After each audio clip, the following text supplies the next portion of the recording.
Hey guys, so I wanted to quickly jump on here and talk to you a little bit about bank accounts and saving, because if you've been following what's been going on in the news in general in terms of inflation, it has been crazy. It has been maybe even historically high, maybe not as high as like the 60s and the 80s, but definitely as high as at least 2002. And so if you have some money right now that you're trying to put away for the future, and we're talking about short term, not long term, because obviously if you're trying to invest long term, the best thing to do would be to put it into index funds, broad-based, something like the S&P 500 or the NASDAQ 100, and then hold that for a long time. Now, for short-term investing, you probably want to put that money in the bank because you're going to need access to it. But the problem is, if you look at what the banks are offering you today, like I went online just now and I looked up CIBC.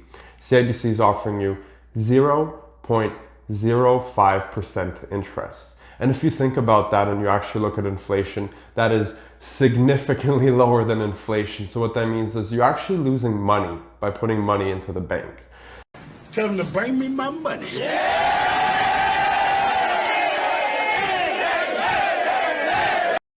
If you look at the inflation numbers, the ones that are coming out officially are quoting that we're at about 3% inflation right now. But most people can agree, especially if you look at Reddit on like r/personal finance Canada or some of the other subreddits that are specifically directed for Canadian people, you'll notice that most people are complaining that prices are up 10 to 20%. And obviously we know with real estate especially, but this is specifically referring to just basic needs like, you know, the basket of goods like food, cell phone prices, transportation. If you look at Uber, eating out, all restaurants, like I recently went to Baskin Robbins, they've changed the price of a cone to $10 for like a 2-scoop cone, which is crazy. And so officially inflation is just 3%.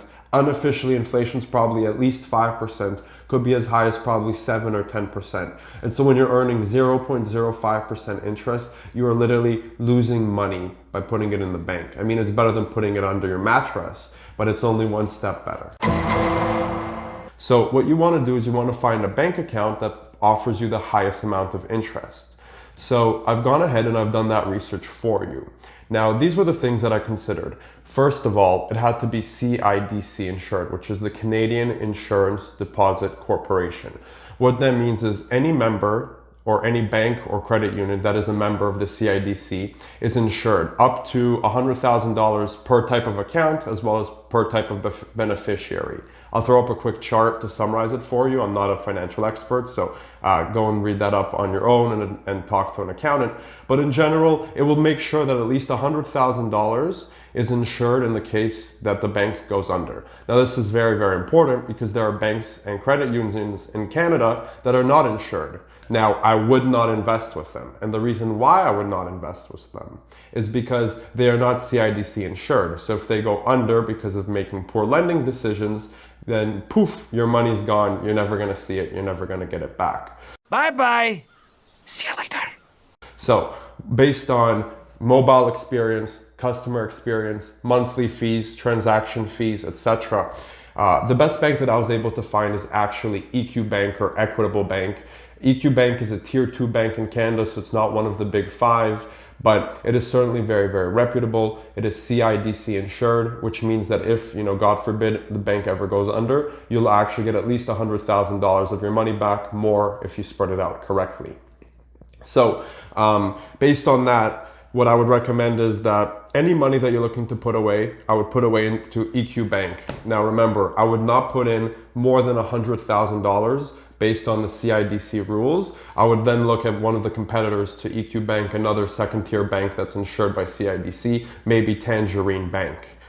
One other thing that you should note is that EQBank and Tangerine Bank don't actually have physical locations. They might have one location downtown that you can actually walk into and talk to somebody, but they don't have physical locations. Now, they typically have ATM partners where you can take out the money, or in the case of EQBank, you can just do a bank-to-bank transfer for free. Now, what that means is you're typically waiting 2 to 3 days to collect your money, but most of the time that's not an issue because the sums should be large enough that it's not something that you need day to day per se. One great thing that EQBank is actually offering right now is it's offering everybody who opens a new bank account $20. If you open up a bank account with my code and use it and just deposit $100 by, I believe, October 6th, about 6 weeks from now, you will receive $20 as long as you've deposited $100 into the bank account. You can then withdraw that money, take it, go anywhere else you like. I would, of course, recommend you stay with EQBank because it has the best service and the best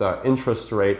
Check out Ron6837. I'll put a link down in the description. And as always, if you'd like to learn more about finance, real estate, investing, and everything related to money, check out www.smartmoneytricks.com or on your Google smartphone, Apple Podcast, and Spotify apps as well.